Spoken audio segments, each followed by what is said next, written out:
Welcome to Whisky.com, where fine spirits meet. My name is Lüning, Horst Lüning. I'm the senior taster of Whisky.com.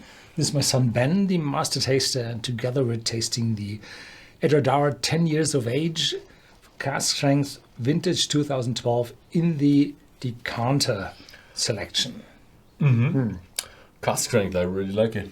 I'm not sure if I had a Edradour with, what is it, 59.6% ABV? Yeah, it's priced around 100, and this bottle is something very special because Edradour typically has the 10-year-old in 40 or 46% ABV, and that's a mixture from ex-bourbon casks and ex-sherry casks.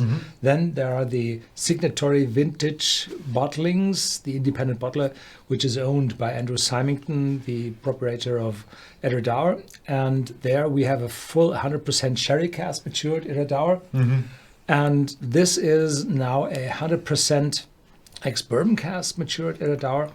And this was combined from 8 casks, which results in a total of 1,783 individual bottles or decanters. The decanter is very heavy, thick glass bottom. So this is something for, not only the content, but also to represent yourself. And most of it is even first fill bourbon cask.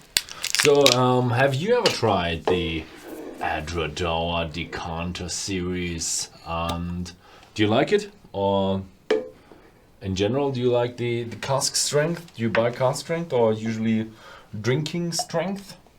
Write it down in the comments below. Actually, yeah, cask strength is nice, but I'm just not a diluting guy, so I'm usually more for the drinking strength. So the difficulty is if you have such a high ABV, the alcohol tears the water out of your tongue and out of your tasting buds. They become paralyzed, and then you do not have any taste on your tongue at all. Yeah, 59 is just too much. 59 is too much. I worked myself up the ladder to 53%, which was the highest so far, which I drank neat.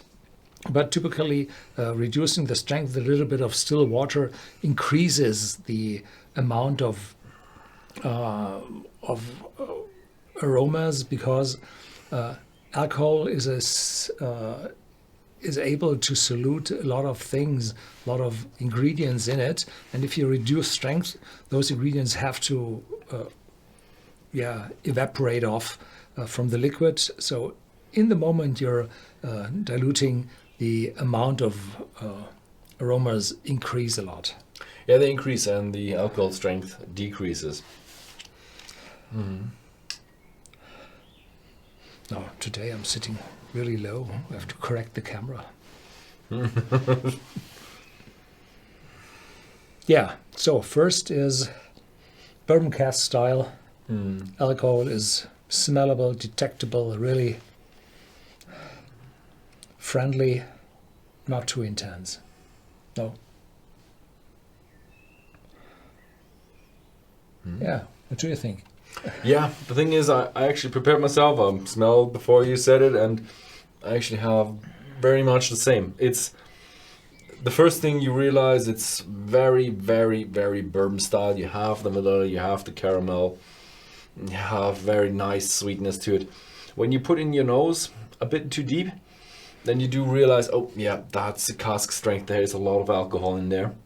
So the alcohol is present if you put in your nose too deep.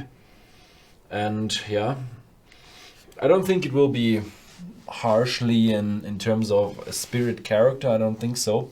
It's just the content is just too high, and it will have a burning effect on you. Yeah. If you keep smelling longer, then you have some spices, too much herbs, some herbiness. Does that word exist? Herbiness, and a faint smell of oakiness. Some floral notes. Yeah, now Nice. time to dilute a little bit.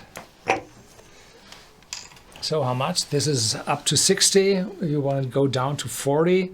You have to add half of that in water. I won't do that.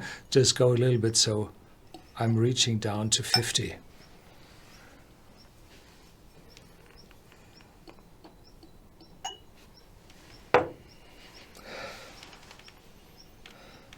Ooh. More vanilla. More caramel. More floral notes.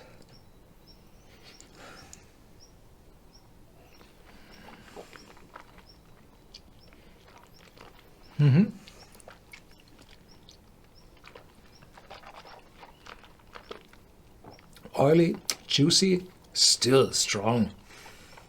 And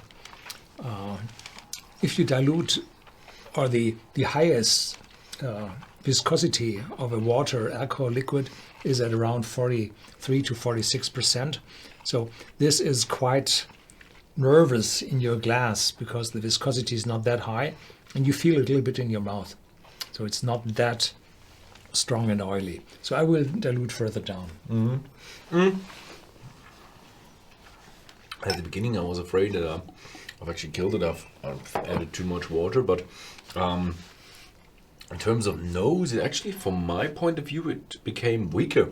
The taste is still immense and very nice bourbon character with vanilla caramel, as you know it. A little bit of a cereal character, a little bit of a crisp cereal character, like a bit of a roasted malt, or I don't know, something feels a little bit like breakfast cereals, but there are these roasted breakfast cereals that with honey, that honey crunch or something like that.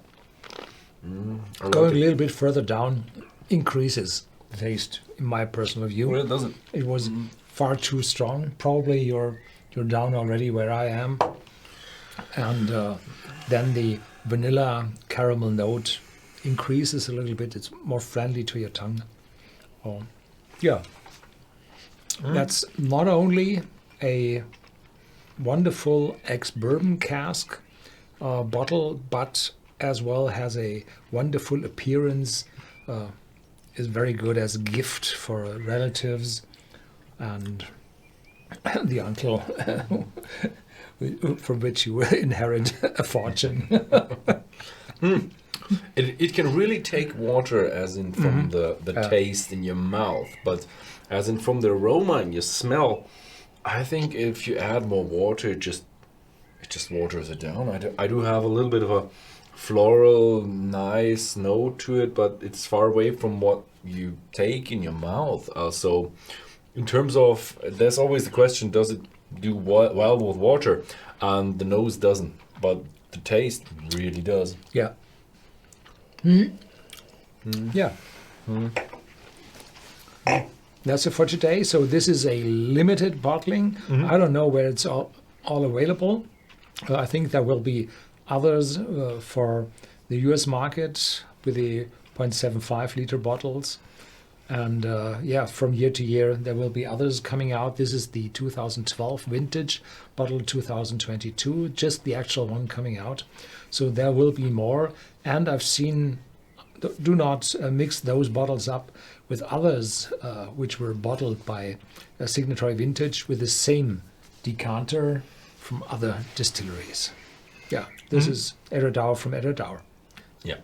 So yeah, that was it with our tasting from the Edradour Decanter Bourbon 10 years, 2012 to 2022. Strange name. Yeah, so that was it. Thank you very much for watching and see you next time.